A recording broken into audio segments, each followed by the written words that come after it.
नमस्कार, स्वागत है आपका इस कार्यक्रम में। तमिलनाडु में स्टालिन रहेंगे या जाएँगे और पश्चिम बंगाल में ममता की जिस तरह से बीजेपी ने घेराबंदी की है, उसके लिए काफ़ी ज़रूरी है कि जो पहला फ़ेज़ है, फर्स्ट फ़ेज़ है, यानी कि 23 अप्रैल को जो फर्स्ट फ़ेज़ है, उसमें ममता बनर्जी अपना जो नुकसान नॉर्थ बंगाल में हुआ था पिछले विधानसभा चुनाव में, उसको रिकवर करें। लेकिन बीजेपी के लिए भी उतना ही ज़रूरी है कि अगर बीजेपी पश्चिम बंगाल में सत्ता की दहलीज तक पहुँचना चाहती है, तो नॉर्थ बंगाल के साथ में जो जंगमहल का इलाका है, वहाँ पर बीजेपी को बेहतर परफ़ॉर्म करना होगा। अब सवाल ये है कि इन दोनों इलाकों में कैसे दोनों पार्टियाँ की स्थिति है, दोनों पार्टियाँ किस तरह से इस बार प्रदर्शन की उम्मीद कर रही हैं और साथ ही तमिलनाडु में जो सबसे बड़ा एक्स फैक्टर इस चुनाव का है, वो विजय का है। विजय डीएमके का नुकसान करेंगे, स्टालिन का नुकसान करेंगे या फिर एआईएडीएमके का नुकसान करेंगे? ये सबसे क्रूशियल सवाल है जिससे तमिलनाडु में कौन सत्ता की दहलीज तक पहुंचेगा, ये तय होगा। तो हम आज के कार्यक्रम में इन दोनों राज्यों की चुनावी स्थिति को समझने की कोशिश करेंगे। हमारे साथ 4 मेहमान जुड़ रहे हैं। आर राजगोपालन साहब जो सीनियर जर्नलिस्ट हैं। आप अलग-अलग साउथ इंडिया की पॉलिटिक्स पे इनके विचार लगातार अलग-अलग न्यूज़ चैनलों पे देखते रहते हैं। साथ ही हमारे साथ शेखर अय्यर जुड़ेंगे, जो सीनियर जर्नलिस्ट हैं, हिंदुस्तान टाइम्स के पॉलिटिकल एडिटर रह चुके हैं। और आशीष मिस्त्री जुड़ रहे हैं कलकत्ता यूनिवर्सिटी से, पश्चिम बंगाल से और साथ ही सुप्रिया बासु जुड़ रहे हैं फॉर्मर प्रोफेसर और सीएसडीएस के लिए भी सुप्रिया बासु लगातार कोऑर्डिनेटर के रूप में काम करते रहे हैं। देखिए, सबसे पहले शुरुआत करेंगे राजगोपालन साहब आपसे। जो सबसे एक्स फैक्टर और जो सबसे बड़ा क्वेश्चन है इस समय सबके दिमाग में कि तमिलनाडु में विजय किसका नुकसान करेंगे? डीएमके का नुकसान करेंगे या फिर एआईडीएमके का? जिस तरह से यूथ वोट बैंक एक तरह से कह सकते हैं कि उनको मिलने जा रहा है या मिलेगा, वैसी स्थिति में एंटी इनकम्बेंसी का वोट जो है, वो अगर डिवाइड होता है, तो एआईडीएम का तो नुकसान होगा। लेकिन एआईडीएमके के लोगों से पूछें तो वो कहते हैं कि वो डीएमके का नुकसान करेंगे, तो आखिर वो किसका नुकसान करेंगे? बाकी चुनाव से विचित्र है, डिफरेंट है, इसका अनुमान करना मुश्किल है। मैं कम से कम 1967 से राजनीतिक में 16 साल से मैं रिपोर्टिंग में है। हमारा उम्र 75 साल हो गया। मुझे लगता है कैसे विजय का इतना भीड़ आ रहा है, इतना भीड़ आ रहा है, मेरा दिमाग पर हट रहा है। यू कैन नॉट इमेजिन क्या क्रेजी है विजय का। मैं इसका उदाहरण दे सकता हूँ। जैसे नेपाल में जो रैप सिंगर है उसका कितना महत्व था, उससे भी बड़ा हो गया तमिलनाडु में। विजय सारा political party, 6 political party Tamil Nadu में है, 6 इंपॉर्टेंट प्लेयर्स है, सबको वोट काट ले। दलित, क्रिश्चियन, मुस्लिम, अपर कास्ट, एवरीथिंग। आज सवेरे 15 मिनट पहले इन्होंने एक भाषण दिया है लास्ट मीटिंग करके। उस भाषण में बीजेपी को आड़े हाथ में लिया है। इनडायरेक्टली कह रहे थे मैं कांग्रेस के साथ हूं, क्योंकि डीएमके के साथ भी जो चार्जेस लगाया है, कांग्रेस को ऊपर चार्ज नहीं लगाया, एडीएमके के ऊपर चार्ज लगाया है। विजय का इतना विजिल जो चुनाव चिन्ह है वो बड़ा पॉपुलर हो गया है। मुझे लगता है सारा पार्टी से 1-2% वोट काट लेगा। इनकी एंट्री से तमिलनाडु में एक स्वीप माना जाते थे, एडीएमके का स्वीप, डीएमके का स्वीप। यंगस्टर्स बिल्कुल, औरत, women, those who are below 35 years, 25 years, इतना क्रेजी है, इतना क्रेजी है। उसको गाड़ी रोक करके उसको ऊपर दूध फेंकते हैं, दूध का जो अभिषेक करते हैं, मिठाई खिलाते हैं। ऐसे ऐसे बहुत, ये कभी नहीं देखा मैंने तमिलनाडु में ऐसी स्थिति। जैसे 2013-2014 में नरेंद्र मोदी साहब का इतना जो हुआ था, इतना ये पॉपुलैरिटी था, उसको बड़ा है तमिलनाडु में। So coming to the point, he will cut MK Stalin vote. आज की थोड़ी देर पहले जो भाषण में करूर इंसिडेंट का जिक्र किया, कभी उन्होंने बात नहीं किया करूर के बारे में। आज फर्स्ट डे करूर में आपने मुझे दंडित किया है, जिसने मुझे दंडित किया उसको करूर से छोड़ करके कोयम्बतूर क्यों भेजा? सेंथिल बालाजी का बिना नाम लेकर के उन्होंने बोल रहे थे। उस टाइम पर भीड़ से, जो ऑडियंस से इतना विजिल साउंड आया, वो दिल्ली तक सुन सकते थे। So coming to the main question आपने जो पूछा मुझे, विजय आने में डीएमके को समाप्त हो जाएगा। डीएमके खत्म हो जाएगा। सेकंड, एडपाडी पழனிசாमी को आगे बढ़ने का अभी जो पोल स्ट्रेंथ है एडपाडी पழனிசாमी को दिखा रहे। तमिलनाडु में दूसरा विचित्र स्थिति है, डीएमके के साथ राहुल गांधी अभी तक स्टालिन के साथ हाथ मिला करके कैंपेन नहीं किया है। राहुल गांधी का मन में आशंका ये है, तमिलनाडु में जितना भी कांग्रेस वर्कर्स है वो सर को डीएमके ने परचेज करके अपना पैकेट में डाल दिया है। तमिलनाडु में कांग्रेस का इंप्रूवमेंट नहीं दिखा रहे ऑर्गेनाइजेशन वाइज, क्योंकि 2 साल पहले कनिमोझी ने एक जो किताब निकाला था वुमेन राइट्स के ऊपर, वो सोनिया गांधी ने रिलीज किया था। उस दिन तमिलनाडु कांग्रेस कमेटी ऑफिस में जाकर के सोनिया गांधी मैडम ने कम से कम 2 घंटे अपना कैडर का क्लास ली थी।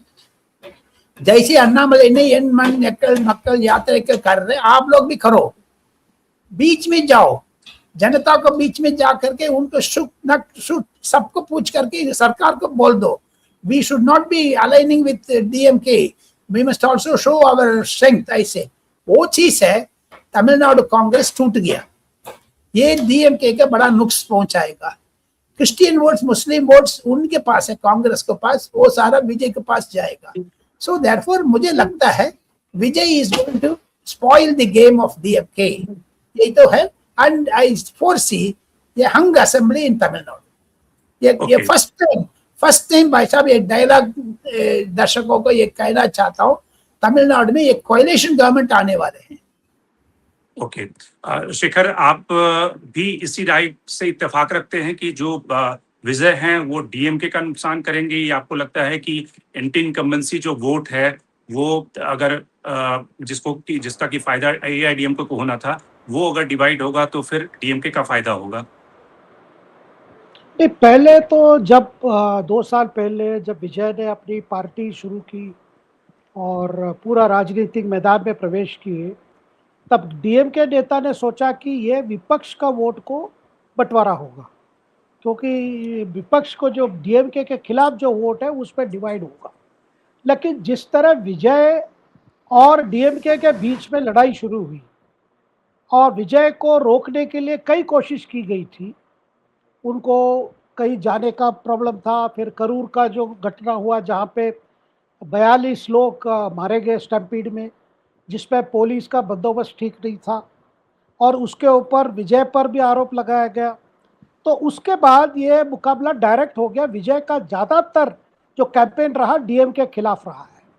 और डीएमके के लिए सबसे बड़ा जो स्ट्रेंथ प्लस पॉइंट रहा है, माइनॉरिटी वोट जो है, जो आज माना जाता है 14-15% है, उसमें 8% क्रिश्चियन का होगा और 6-7% मुसलमानों का होगा। ये हमेशा माना जाता था सॉलिड वोट डीएमके के लिए। लेकिन इस बार वहाँ पे क्या हुआ है, ये माइनॉरिटी वोट को लेकर बड़ी प्रश्न चिन्ह लग गया। तो डीएमके को बहुत चिंता है कि ये खास करके जो युवा है, वो क्रिश्चियन युवा हो या मुसलमान के युवा हो, ये युवा वोट कहाँ जाएगा। और विजय ने भी 2 चुनाव क्षेत्र ऐसी चुने अपने प्रवेश करने के लिए, एक है जो चेन्नई के निकट परम्बूर और दूसरा तिरुचि पूर्व, तिरुचि ईस्ट, दोनों माइनॉरिटी वोट्स है, खास करके क्रिश्चियन बहुत है। तो इसी से डीएमके नेतृत्व के लिए ये प्रॉब्लम आ गया कि कई जो हमारे लिए सॉलिड बेस है उसमें टूट होगी। और एडीएमके के मामले में, क्योंकि एडीएमके ने बीजेपी से हाथ मिला लिया था, सो तब से ही एक नैरेटिव चल गया कि माइनॉरिटीज कभी एडीएमके को सपोर्ट नहीं करेंगे। तो इसीलिए एक परिस्थिति यहाँ बनी है जहाँ पे विजय के पास ना संगठन है, ना विजय के पास बूथ लेवल तक पहुँचने का वो नॉर्मल जो कहते हैं पॉलिटिकल मिशनरी, वो नहीं है। लेकिन लोगों के अंदर एक उत्साह जरूर है, खास करके युवा, महिला, ये युवा, महिला और अल्पसंख्यक, ये तीनों डीएमके का स्पेशल रहा है। कि आपने देखा होगा, जितने भाई 2000 दे देंगे, 3000 दे देंगे, 8000 का कूपन दे देंगे। तो ये सारे चीजें जो महिला वोट के पीछे था, वो महिला क्योंकि एक फिल्म स्टार है और एक सुपरस्टार है, तो उनको देखने के लिए तो आ रहे हैं, लेकिन साथ में ये बात भी आ रही है कि भाई ये, क्योंकि पता नहीं, ये देखिए, ये पहला चुनाव है कि कोई फिल्म स्टार इतने कम समय में अपने जो प्रेमी है, अपने जो फैंस है, उसको ऑटोमेटिक वोट कन्वर्ट करेगा कि नहीं करेगा। लेकिन वोट कन्वर्ट करे ना करे, लेकिन डीएमके के लिए नुकसान की चिंता ज्यादा बढ़ गई है। इसीलिए 6 महीना पहले, 1 साल पहले डीएमके नेतृत्व का जो कॉन्फिडेंस था, पहले बोल रहे थे 200 प्लस।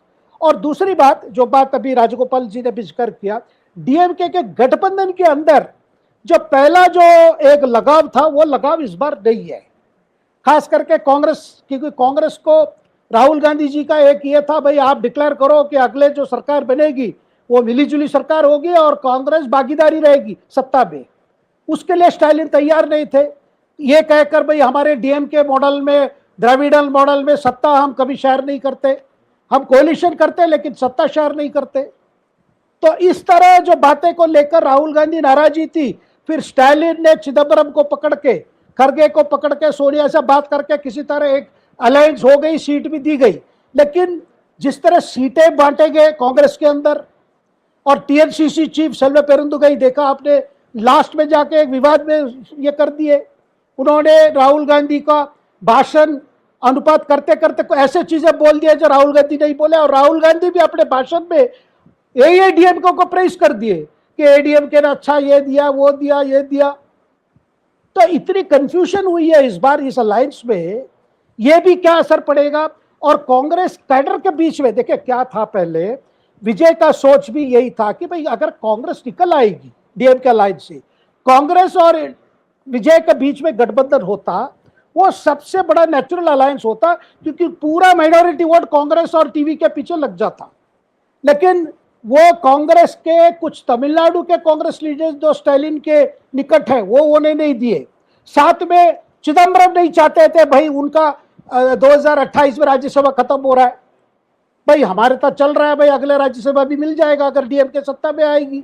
तो सबका अपना अपना कैलकुलेशन था। लेकिन राहुल गांधी को मन में लग रहा है भाई हम कितने दिन तक इनको सपोर्ट करते रहे, क्योंकि जब पहली बार एक सरकार बनी थी 2006 में, उस समय डीएमके के पास नंबर नहीं था, फिर हम ही ने सपोर्ट दिया, कांग्रेस से बाहर रहकर सपोर्ट दिया। और सारे कांग्रेस का नेताओं का कहना, एमएलए का, भाई हमारे पास कुछ नहीं, हम एमएलए रहे, कुछ हमारे एमएलए को बेनिफिट मिला, हमको कुछ नहीं मिला। तो इस तरह इस बार जो एक अलायंस पार्टनर्स के बीच में एक लगाव होनी चाहिए, वो लास्ट तक नहीं हो पाया। गठबंधन बन गई लेकिन वो ये नहीं है, मतलब शादी हो गई लेकिन दोनों प्रेमी नहीं है। तो उसका क्या असर है। और कांग्रेस को काफी सीटें दी है।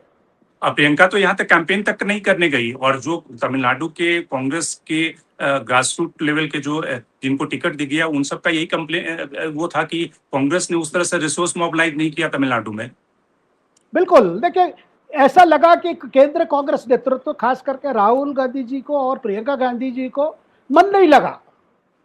कैसा लगा। और स्टालिन को बड़ा, स्टालिन भी हाथ हुए, ये कह रहे ठीक है अगर कांग्रेस विकल्प ढूंढ रही है हम भी विकल्प ढूंढ लेंगे। यानी ये अलायंस जो है ये चुनाव तक ही है, उसके बाद में क्या होगा पता नहीं है। तो ये सब कुल मिला के देखने से लग रहा है जिस अलायंस एडीएम के नेतृत्व में जो चल रहा था उसका थोड़ा ये पकड़ हो गया है। बीजेपी के साथ प्रॉब्लम था बाकी। और सबसे दूसरी बात निमेश जी, ये जो डीएमके ने एक पार्टी जो डीएमडीके करके, जो पूर्व एक्टर थे विजयकांत करके, उनका देहांत हो गया। उनकी जो धर्मपत्नी है प्रेमलता, वो बार्गेन करते करते डीएमके में आ गई, उसको ज्यादा सीट मिल गया, 10 सीटें मिल गई, एक राज्यसभा भी मिल गया। उसको लेकर बाकी पार्टनर्स जो है, वो वामपंथी हो या दलित पार्टी जो है, एक त्रिबावलन करके नेता है, उनके जो वीसी के पार्टी, वो सब नाराज है यार ये। अच्छा, और प्रेमलता भी क्या कर रहे हैं ये भी सुन लीजिए अनिमेश जी। चुनाव प्रचार में स्वयं स्वीकार कर रहे हैं कि डीएमके गठबंधन के नेतृत्व में जो सरकार चली है 5 साल में, महिला सुरक्षित नहीं है। तो गठबंधन सिक्योर हो गई, तो इसलिए वो अब इस तरह के बयान दे रही है। आप गठबंधन में होते हुए तो राहुल गांधी एडीएमके को प्रेस कर रहे हैं, वो मतलब स्लिप ऑफ टंग है क्या है हमें पता नहीं। और दूसरी तरफ प्रेमलता है, वो कह रहे हैं कि भाई महिला सुरक्षा नहीं है, जब महिला सुरक्षा बड़ा मुद्दा है इस बार। बिल्कुल जी। एक सेकंड मैं जोड़ना चाहता हूँ। ये जो हमारा डिबेट बड़ा तमिलनाडु के ऊपर इंटरेस्टिंगली जा रहा है, जो शेखर बाबू ने कहा था वो ठीक है। आज थोड़ी देर पहले प्रेस कॉन्फ्रेंस में मल्लिकार्जुन खड़गे ने कह दिया नरेंद्र मोदी एक टेररिस्ट है, फिर उसको वापस ले ली। ये इसको असर वेस्ट बंगाल में पड़ेगा। नरेंद्र मोदी छोड़ेगा नहीं, उसको कसक करके निकाल देगा। क्योंकि जो कल परसों है, ये एक दूसरी चीज है, अभी इनकम टैक्स डिपार्टमेंट ने ये नोटिस जारी की, एफआईआर फाइल किया है जो टीएनसीसी चीफ के ऊपर। कल अफवाह उड़ा दिया, मेरा घर में ये कर रहे वो कर रहे, मेरा घर में रेड पड़ रहे। सो कांग्रेस को डिसऑर्गेनाइज्ड है ये सारा चीज। विजय एंट्री में कांग्रेस, विजय एंट्री में तमिलनाडु में कांग्रेस तमिलनाडु कांग्रेस पकड़ गया, लेकिन राहुल गांधी ने तमिलनाडु कांग्रेस का बेकार कर दिया जी। राहुल गांधी ने तमिलनाडु पोल्स का छिन जीतर बुदर कर दिया है। दैट इज व्हाई आई से कांग्रेस को लड्डू की तरह मिलने वाले थे केरला में भी, तमिलनाडु में अच्छा आगे होते, लेकिन केरला हाथ में आ जाएगा थोड़ी देर में, आधा घंटे 1 घंटे में। आप देखिएगा 6:30 बजे कर्नाटका में बाहर आ रहे हैं। सो देयरफॉर साउथ इंडिया में कांग्रेस है, कर्नाटका, आंध्रा, केरला, तमिलनाडु, तेलंगाना, ये सारा डोलमोल में है। बिल्कुल। अब आते हैं बंगाल पे, चूंकि असली जो लड़ाई है वो तो पश्चिम बंगाल की धरती पे हो रही है, जहां पे बीजेपी की पूरी कोशिश है। एक तरह से टीएमसी की तरफ से डेरेक ओब्रायन ने जो प्रेस कॉन्फ्रेंस की, उसमें भी उन्होंने कहा कि एक अकेली महिला को घेरने के लिए पूरी सेंट्रल फोर्सेस लगी हुई है। सारे सेंट्रल फोर्सेस के चीफ पश्चिम बंगाल में बैठक कर रहे हैं। जिस तरह से आर्मी की बैठक होती है अगर पाकिस्तान के ऊपर अटैक किया जाता है, उस तरह की बैठकें हो रही है। प्रधानमंत्री से लेकर अमित शाह वहां पे काम कर रहे हैं। एसआईआर का सहारा लेकर जो माइनॉरिटी वोट हटा दिए गए। तो पश्चिम बंगाल में जो क्रूशियल है पहले फेज में, वो है नॉर्थ बंगाल बीजेपी के लिए और ममता दोनों के लिए। सुप्रिया वासु, आपसे समझते हैं, आप कैसे देख रहे हैं कि इस चुनाव में जो नॉर्थ बंगाल की स्थिति है, क्या आपको लगता है कि वहां पर जिस तरह से पिछले चुनाव में बीजेपी को एज मिला था, 54 सीटों में से बीजेपी 30 सीटों पर आ गई थी, तो इस चुनाव में आपको क्या दिख रहा है कि क्या बीजेपी अपने डोमिनेंस को रिटेन कर पाएगी या ममता फिर से उस इलाके में कुछ हासिल कर पाएंगी? और फिर बाकी जो इलाके हैं जिसमें कि जंगमहल का एरिया है, वहां पर क्या स्थिति आपको दिख रही है? अभी तक आपने जो बोला है, मुझे भी ये मानना है जे कि बीजेपी ने वेस्ट बंगाल में, अभी मैं यही देख रहा हूँ, पॉलिटिक्स का मूड में नहीं है। बीजेपी मशीनरी का मूड में है। उन्होंने ये बैटल मशीनरी से जीतना चाहते हैं, पॉलिटिक्स से नहीं, क्योंकि ऑर्गेनाइजेशन उनके ध्यान में नहीं है। सिर्फ एसआईआर एक इशू हो गया अभी, और पूरे वेस्ट बंगाल में अभी लग रहा है जे भ्रष्टाचार इशू नहीं है, जॉब इशू नहीं है। जो था एंटी इनकम्बेंसी का, सब इशू को बीजेपी ने हटाकर एसआईआर को इशू कर दिया। और हमें लगता है कि अभी वेस्ट बंगाल में शासक दल है बीजेपी और विरोधी दल है Trinamool. So this is the situation I think. But you are quite right, first phase का जो इलेक्शन है, करीब 24 साल की जो वोट हुआ था, उसको ध्यान नजर में रखते हुए बीजेपी को फर्स्ट फेज में ज्यादा नुकसान नहीं होगा।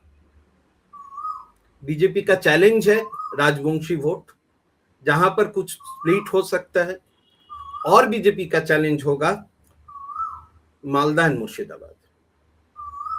तो मालदा और मुर्शिदाबाद में तो बीजेपी का गेन होना चाहिए ना, जब मुसलमान वहां से बाहर हो गए वोटर लिस्ट से, तो फिर तो बीजेपी का फायदा होना चाहिए वहां पे। देखिए, 24 साल में है बीजेपी का हाईएस्ट पोलराइजेशन, हिंदू पोलराइजेशन हो गया। बिल्कुल। आप देखोगे तो देख सकते हैं कि बहरमपुर जो केंद्रों में लोकसभा आसन में बीजेपी ने हार गया था, मगर 79% ऑफ हिंदू वोट उन्होंने पोलराइज्ड कर दिया था। तो और कितने पोलराइज्ड अब हो गए? कितने पोलराइज्ड करोगे मुर्शिदाबाद? उत्तर दिनाजपुर में आपका पोलराइजेशन ऑलमोस्ट कंप्लीट, जहां पर से सुकांत मजुमदार ने जीता था, उस पे प्राय 80% पोलराइज्ड हुआ हिंदू वोट। सो 24 जो इलेक्शन हुआ था वो मैक्सिमम रिलीजियस पोलराइज्ड बीजेपी ने नॉर्थ बंगाल में कर दिया। सो मुझे ये दिख नहीं रहा जब बीजेपी ज्यादा सीट मिलेगा बीजेपी को, मगर चैलेंज ये है बीजेपी को रिटेन करना कितना है। और इस टाइम मुझे तो ये नहीं लग रहा है जे हुमायूं कुछ इशू होगा और कुछ नहीं, मुझे ये बकवास लगता है, कुछ भी इशू नहीं होगा। सिर्फ एक ही इशू हो सकता है, ये कांग्रेस कितना सीट मैनेज कर सकता है और लेफ्ट का कुछ डेफिनेटली वोट शेयर मुर्शिदाबाद और मालदा में कुछ एनहेंस होगा। ये देखना चाहिए जे ये जो वोट एनहेंस होगा ये किसको दिक्कत पहुंचाएंगे। तृणमूल को दिक्कत पहुंचाएंगे, ये मुस्लिम वोट से घाटा होगा या हिंदू वोट से घाटा होगा। मगर ये सोच लीजिए जब बीजेपी का पोलराइजेशन कंप्लीट हो गया, सो सम मुस्लिम वोट स्प्लिट होगा तो 2-3 सीट बीजेपी को मिल सकता है। मगर this is the real challenge for BJP to retain the previous election result in north Bengal so far I think. And Jangal Mahal में कुछ दिक्कत ऐसा नहीं है, बीजेपी को कुछ ज्यादा सीट भी मिल सकता है। सिर्फ जंगल महल नहीं, जो पूर्व मेदिनीपुर है उसमें भी बीजेपी को कुछ सीट मिल भी सकता है, मगर थोड़ी ज्यादा सा नहीं, क्योंकि बीजेपी ने उसका ऑर्गेनाइजेशन में कुछ ध्यान नहीं दिया। This is the real challenge for BJP to gain power in West Bengal. ठीक है, आशीष मिस्त्री जी, आपको क्या लगता है कि ये जो 152 सीटें हैं, यहाँ पर बीजेपी कहाँ पे गेन करने की स्थिति में है, और टीएमसी आपके हिसाब से किस तरह से अपने इलाके को प्रोटेक्ट करने की स्थिति में है? क्योंकि दोनों जो इलाके हैं, जंगमहल और ये जो इलाका है नॉर्थ बंगाल का टी बेल्ट जो है, राजवंशी इलाका, ये काफी क्रूशियल है बीजेपी को अगर सत्ता की दहलीज तक पहुंचना है, या ममता अगर सत्ता की दहलीज तक पहुंचना चाहती है तो ठीक है, प्रेसिडेंसी इलाका अगर ममता बचा ले, लेकिन कम से कम इस इलाके से सेफ सीट तो निकालनी पड़ेगी। देखिए, पहली बात तो यह है कि 23 तारीख को जो इलेक्शन होने वाला है, तो दिन के अंत तक अगर देखा जाए कि कोई भी वायलेंस नहीं होता है तो ये माना जाएगा ये तृणमूल के लिए एक बड़ा सा सेटबैक होगा। सुनने के लिए थोड़ा अलग लग सकता है, लेकिन अगर वायलेंस नहीं होता है वो तृणमूल कांग्रेस के अगेंस्ट में जाने वाला है। क्योंकि ऐसा मैं नहीं कह रहा हूं कि तृणमूल कांग्रेस जो है वो वायलेंस को प्रमोट करती है, बट इलेक्टोरल वायलेंस के साथ तृणमूल के जो मैंडेट है वो ऑलमोस्ट मतलब एक पैरेलल ट्रेंड बन चुका है। तो ये जो है ये दूसरे जो डेट है चुनाव के, वहां पर भी इसका एक इम्प्लीकेशन होगा। क्योंकि अगर ये वायलेंस का एक ट्रेंड चलता है तो ये मतलब परसेप्शन में, पीपल्स परसेप्शन में आ जाएगा कि तृणमूल की जो ट्रेंड है वो चालू है, वो रेडी हो चुका है। अदरवाइज अगर ये क्वाइटली ये मतलब चुनाव हो जाता है पहले दफा का, तो तृणमूल डिसएडवांटेज में आ जाएगी। ये मेरा पहला पॉइंट है। दूसरा जो है एसआईआर का इम्पैक्ट, हमने ग्राउंड लेवल के जो डेटा है उसको उठा करके देखा है, सारी कॉन्स्टिट्यूएंसी, आप हैरान हो जाओगे ये देखकर। मैं एक एग्जांपल देता हूँ। एक कॉन्स्टिट्यूएंसी में लास्ट टाइम जो विनिंग मार्जिन था तृणमूल कांग्रेस की, वो मार्जिन था 7,000 वोट का। अब एसआईआर में जो नाम वहां से मतलब कट हुआ है वो है 17,000, जिसमें से 1200 नाम मुस्लिम लोगों के हैं और बाकी के 12,000 और बाकी के जो नाम है वो 5,000 है। तो 17,000 नाम वहां से हट गया है लिस्ट से। तो आप समझ सकते हो इस तरह से हमने 12 केसेस उठाए अब तक, जहां पे देखा गया है इस तरह का चीज हो चुका है। लेकिन उससे भी एक बड़ा सोशल मुद्दा है जो आजकल जितने भी एनालिस्ट है वो शायद इसको थोड़ा सा अंडरमाइन कर रहे हैं। लेकिन मेरे ध्यान में ये आया वो ओबीसी वाला इशू, जो कि एक मैसिव इशू है। ये एक लिटमस टेस्ट होने वाला है तृणमूल के लिए, इसलिए क्योंकि ओबीसी यहाँ पे OBC A and OBC B का लिस्ट था, जो कि सुप्रीम कोर्ट का इंटरवेंशन के बाद वो उस लिस्ट में एक सुधार आया है। अभी ओबीसी ए में क्या था कि ये धर्म के आधार पे ऑलमोस्ट बन गया था, तो ऐसा ही ऑब्जर्वेशन था। बहुत सारे मुस्लिम कम्युनिटीज जो थे ओबीसी ए में थे, जो अब ओबीसी बी में आ गए, और ओबीसी बी के बहुत सारे हिंदू कम्युनिटीज वो ओबीसी ए में आ गए।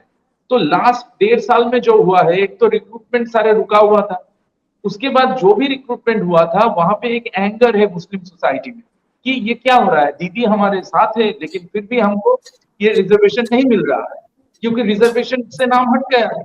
अब क्या हुआ है, इससे फायदा किसको मिला है वो अब तक टेस्ट नहीं हुआ है, लेकिन जो हाइपोथेसिस है हमारी, वो मालदा मुर्शिदाबाद जैसे जगहों पर कांग्रेस के लिए बहुत फायदेमंद है, क्योंकि एक परसेप्शन यहाँ से निकल के आता है, एक कॉमन सेंस की बात है कि तृणमूल कांग्रेस, हालांकि तृणमूल कांग्रेस यहाँ पे है और अगर रह भी जाता है, लेकिन सेंट्रल गवर्नमेंट में अगर तृणमूल कांग्रेस की मतलब second largest party of course है, लेकिन इसका मतलब ये नहीं कि वहां पे पॉलिसी डिसीजन वो बदल सकते हैं, और जब तक वो पॉलिसी वहां से बदला नहीं जाएगा तब तक ये इन लोगों का कुछ भला होगा नहीं, मतलब लिस्ट में कोई सुधार आएगा नहीं। तो कांग्रेस ज्यादा बेटर प्लेस्ड है, स्पेशली लास्ट अगर इलेक्शन देखा जाए लोकसभा में, कांग्रेस की जो परफॉर्मेंस है वो देखते हुए कांग्रेस के लिए बहुत अच्छा बन गया है सिचुएशन कंपैरेटिवली, अगर इसके साथ देखा जाए। और दूसरी बात, हुमायूं कबीर को लेके 2-3 तरीके की राय है अभी तक ये बंगाल में। कुछ लोग बोल रहे हैं कि ये कोई मुद्दा होने वाला नहीं है, कुछ लोग ये बोल रहे हैं कि ये बड़ा मुद्दा है, ये देखा जाएगा। लेकिन एक चीज तो हो गया है, अगर यहां से मान लीजिए 2-3% का भी वोट का 1% का भी वोट बूथ लेवल पे आके मतलब इधर उधर होता है, स्विंग होता है, तो उसमें रिजल्ट में बड़ी गड़बड़ होने वाली, क्योंकि एसआईआर के बाद अब सिचुएशन बहुत सारे कॉन्स्टिट्यूएंसी को का ऐसा हो गया है कि टच एंड गो सिचुएशन है, जहां पर 1% वोट बहुत बड़ी बात है।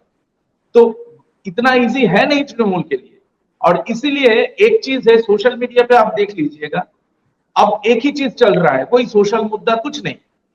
यहाँ पे इस बार जो डोमिनेंट चीज है वो चल रहा है कि मतलब तृणमूल का क्लेम ये है कि बीजेपी आईपैक का क्या इम्पैक्ट होगा, आईपैक का क्या इम्पैक्ट होगा? पिछले बार तो 2021 में आईपैक ने ममता को जिताया, इस बार अरेस्ट कर दिया उन्होंने, वापस क्या है उसको? हाँ, मैं आता हूँ उस पॉइंट पे, लेकिन उससे पहले ये फिनिश कर दूं।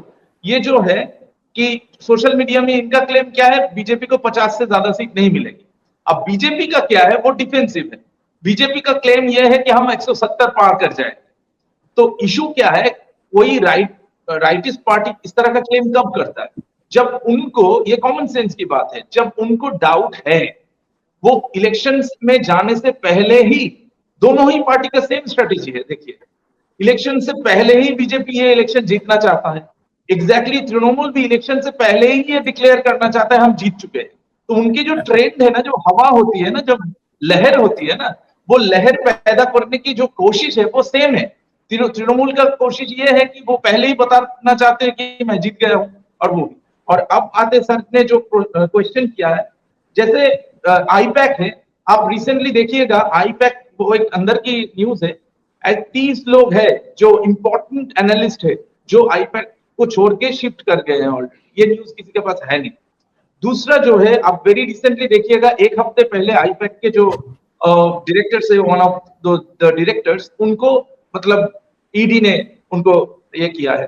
तो इसका मतलब ये है कि उसके, और इनफैक्ट मैं थोड़ा रिमाइंड करना चाहता हूं, 2-3 महीने पहले एक बार रेड हुआ था और ममता जी खुद पहुंची थी वहां पे कुछ फाइल को लेके वहां से रेस्क्यू करने के लिए।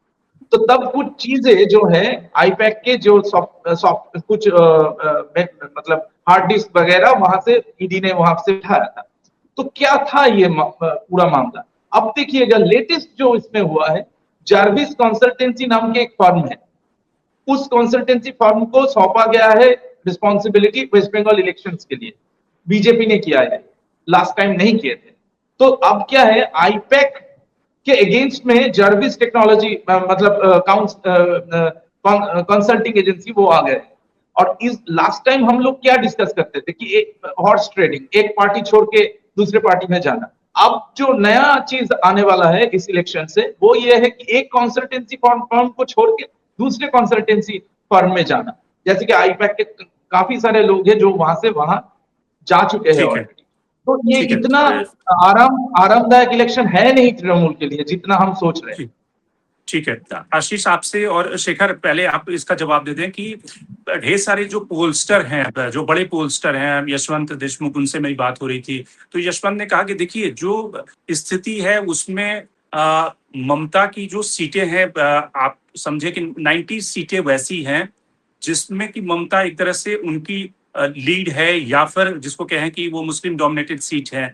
तो ममता को कितना भी आप अगर कर दो कि 30-35 सीटें भी एसआईआर से, मान लो कि एसआईआर के कारण ममता वो 30 सीटें हार रही हैं, जिसमें कि 5% से ज्यादा या फिर 5,000 से 10,000 के बीच में वोटिंग विनिंग मार्जिन था, तब भी ममता 170 सीटें ला रही हैं, या फिर 170 सीटों के लाने की उनकी कैपेसिटी है, 180 सीटें लाने की कैपेसिटी है। अगर 30-40 सीटें माइनस भी कर दो तब भी आपको लगता है कि इसके बाद भी बीजेपी उस मुकाम पे है जहां पे वो सिंपल मेजोरिटी हासिल करने की दिशा में बढ़ सकती है, या फिर बीजेपी 110 के आसपास आके रुक जाएगी? तो तीन बातें साफ आ रही है। एक, आपने जो 30% मुसलमान की वोट की बात की, तो उस एसआईआर के बाद वो 30% में कितना इम्पैक्ट हो रहा है, नंबर 1। नंबर 2, नॉर्थ बंगाल और जंगलमाल ये एरिया में बीजेपी का हमेशा प्रदर्शन अच्छा रहा, हो सकता है इस बार भी अच्छा रहेगा। अब बात आती है दक्षिण बंगाल की। दक्षिण बंगाल में जाके सबसे बड़ी लड़ाई है, वो नंदीग्राम से लेकर कलकत्ता तक या बर्दवान से लेकर कलकत्ता तक, जो सबसे बड़ी लड़ाई वहां पे है।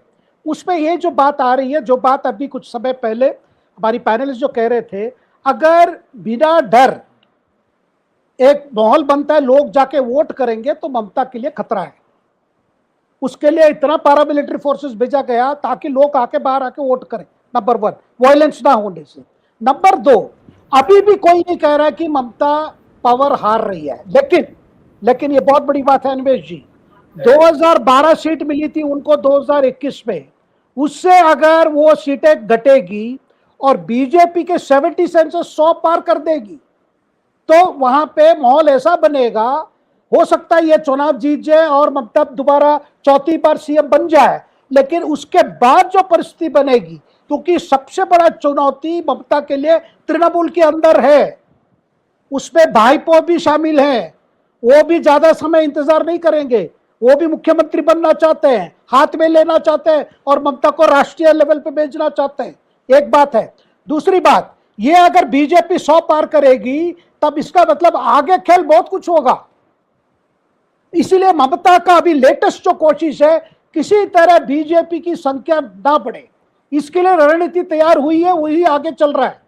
तो आप कह रहे हैं कि अगर ममता को 170 या 60, 180 आ जाए, बीजेपी 100 से जैसे ही क्रॉस करती है वैसे खेला होगा वहां पे, अगर ममता चुनाव जीत जाती है तब भी? बाद में तुरंत नहीं होगी, शपथ भी ले लेगी ममता।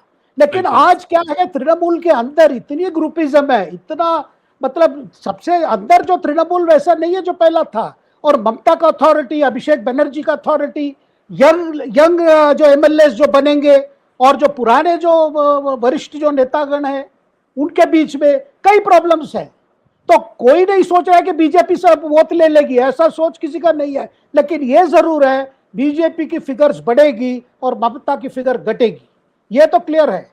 और दूसरी बात जो हमें देखना चाहिए, एसआईआर में जो वोट कटे हैं, फिर लास्ट में जो ऑर्डर आ गया, सुप्रीम कोर्ट ने कह दिया और तुम 7 लाख लोगों को जोड़ ले, ममता का ज्यादा अभी कंप्लेंट नहीं है एसआईआर पे। अच्छा, एसआईआर जो वंचित हो गए हैं वो तो वोट नहीं कर पाएंगे, इसीलिए वो जो वोट कर पाएंगे उनके मन में ये बात नहीं है, भाई जो वोट नहीं कर पाएंगे वो बात रहेगी। तो ये चुनाव मैं मानता हूं बंगाल के। अच्छा, दूसरी बात अनिमेश जी, ये भी ममता के पास कुछ नया नहीं है लोगों के लिए। देखिए, एक परिवर्तन की इच्छा है लोगों के अंदर, लेकिन आगे कोई विकल्प सामने दिखाई नहीं दे रहा है, नंबर 1। नंबर 2 जो बात जो है, देखिए उसकी जो 10 प्रॉमिसेस है, और थोड़ा पैसा बढ़ा देंगे, लोक कल्याण और कर देंगे, महिलाओं को और कुछ दे देंगे, इसके अलावा बंगाल को लेकर कोई बड़ा विजन नहीं है उनके पास। जो 15 साल में नहीं कर पाए और 5 साल में क्या करेंगे? तो ममता के आने वाले समय चुनौती ज्यादा है। चुनाव जीत कर भी आप बंगाल हार सकते हो, यह परिस्थिति बन रही है ममता को। बिल्कुल, ये बड़ी बात शेखर ने कही कि चुनाव जीत कर भी हार सकती है ममता, क्योंकि खेला होने की संभावना काफी बड़ी है पश्चिम बंगाल में। जिस तरह से टीएमसी के अंदर कई सारे गुट हैं, जिस तरह से अभिषेक बनर्जी भी मुख्यमंत्री बनना चाहते हैं, तो ये सारे जो ग्रुप हैं वो ममता के ऊपर दबाव डालेंगे। और बीजेपी जैसे ही 100 का आंकड़ा क्रॉस करती है तो किसी भी मुख्यमंत्री के लिए शासन चलाना काफी मुश्किल हो जाएगा, क्योंकि बीजेपी जिस तरह से पश्चिम बंगाल में सत्ता की दहलीज तक पहुंचना चाहती है, वैसी स्थिति में ममता के लिए काफी मुश्किल भरे दिन आने वाले हैं। लेकिन उससे पहले बड़ा सवाल ये है कि क्या नॉर्थ बंगाल में बीजेपी अपनी जो डोमिनेंस है उसको बरकरार रख पाएगी? क्या जो ममता का कोर इलाका है, जो प्रेजेंसी इलाका है, जो साउथ बंगाल का इलाका है, वहां पर ममता अपनी डोमिनेंस बरकरार रख पाती है? ये सारे सवाल हैं। तो आज के कार्यक्रम में इतना ही। शेखर, आप जुड़े, आपका बहुत बहुत धन्यवाद। राजगोपालन साहब, आपका बहुत बहुत धन्यवाद। आशीष, आपका भी बहुत बहुत धन्यवाद। और सुप्रिया बासु, आपका भी बहुत बहुत धन्यवाद। तो आज के कार्यक्रम में इतना ही। देश और दुनिया की बाकी खबरों के लिए आप बने रहिए डायलॉग्स के साथ।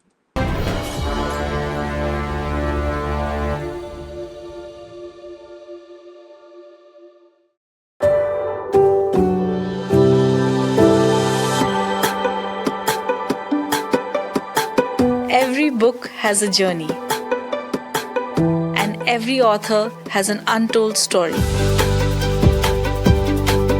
Behind every powerful book lies curiosity, courage, and countless conversations. Discover them all on Books and Banter, a Dialogus Digital original series.